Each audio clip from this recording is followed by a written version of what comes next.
Coming into the year, we were told it was a weak tight end class, and that Brock Bowers and Jatavian Sanders were the clear top two guys.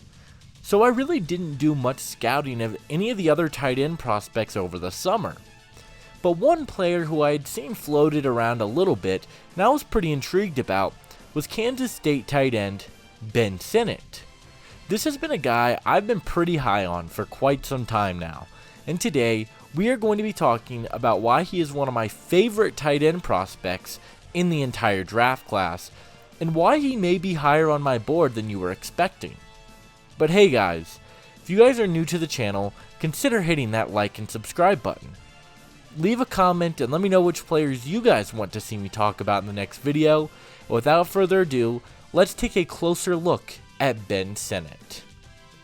Sinnott is a very humbling story of a player who began as a walk-on and went all the way to be a starting tight end on a pretty good Kansas State team to now getting real consideration in the 2024 NFL Draft.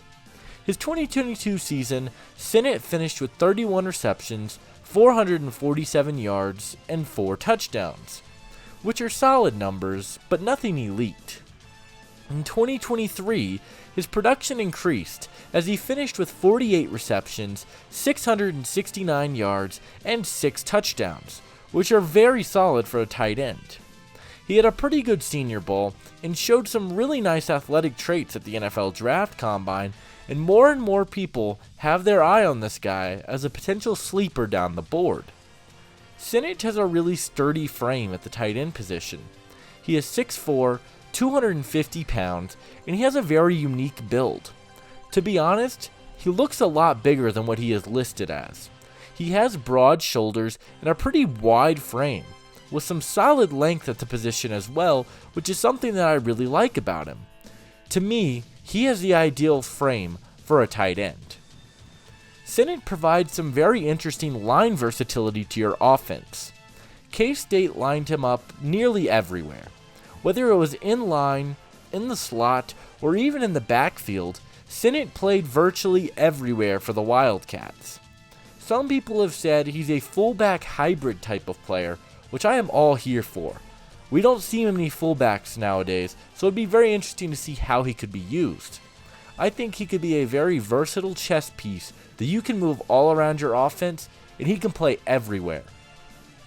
Sinnott has some really solid hands as well.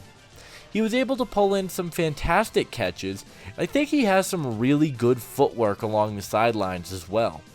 He breaks out of his routes quickly, and he's a big threat in the middle of the field as a receiver. Usually, I take a little bit more time to explain more pros and more cons about the prospects. But the thing with Sinnott is he is actually pretty solid at almost everything. But he isn't amazing at any one thing. He's a jack of all trades, but a master of none. And to be honest, in a weaker tight end class, that's kind of exactly what I look for. As an athlete, Sinnott has some pretty solid speed. He doesn't necessarily have elite burners, but he has the ability to make bigger plays after the catch and win vertically down the field. And he showcases some okay burst. His 4.68 40 time is pretty close to his play speed, and while it isn't the fastest, I wouldn't say he's slow for the position either. As a blocker, I actually think he does a pretty good job. He can land blocks out of the backfield, in space, and he gets to the second level really well. He is light on his feet, and he is a powerful blocker in space. But he does disengage early at times, and he doesn't have the most active hands in the world, and his hand placement can be iffy. It is not that he is a good nor a bad blocker. He can block, but maybe not at a super elite level on a super consistent basis. Another area that is up and down for Sinnott is his burst. He is sometimes a bit slow to his stance as a blocker, and he doesn't get his hands up super quickly. And on top of that, he doesn't do a super incredible job off the line of scrimmage as a receiver. His first step can be a bit slow at times, but I still think it is above average for the position.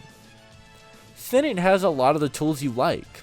While he may not do any one thing at a super elite level, I still think that he does a lot of other things extremely well, and it makes him one of my favorite prospects in the entire draft. He is my tight end too.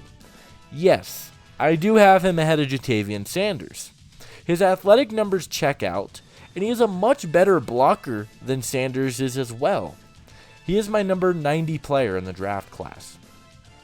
Sinnott is so intriguing because he offers so much versatility to your offense.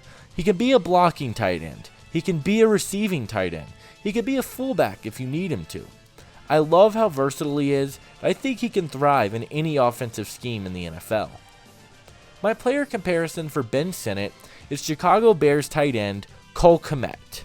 Kmet is not a super athlete receiver, not a super elite blocker, and not a super elite player all around when you just look at the intangibles, but he does a lot of little things right. He's a solid blocker, he's a solid receiver, and it's what makes him probably a top 10 tight end in the NFL. I think Sinnott is a bit more athletic than Kmet, and when I turned on the tape last summer, immediately that was the comparison that I got, and it has stayed true throughout the entire draft process. Ben Sinnott is a jack of all trades. He can play anywhere, and he can do nearly anything you ask of him. I am a huge fan, and ultimately, I believe that Ben Sinnott will be a third-round pick in the 2024 NFL Draft.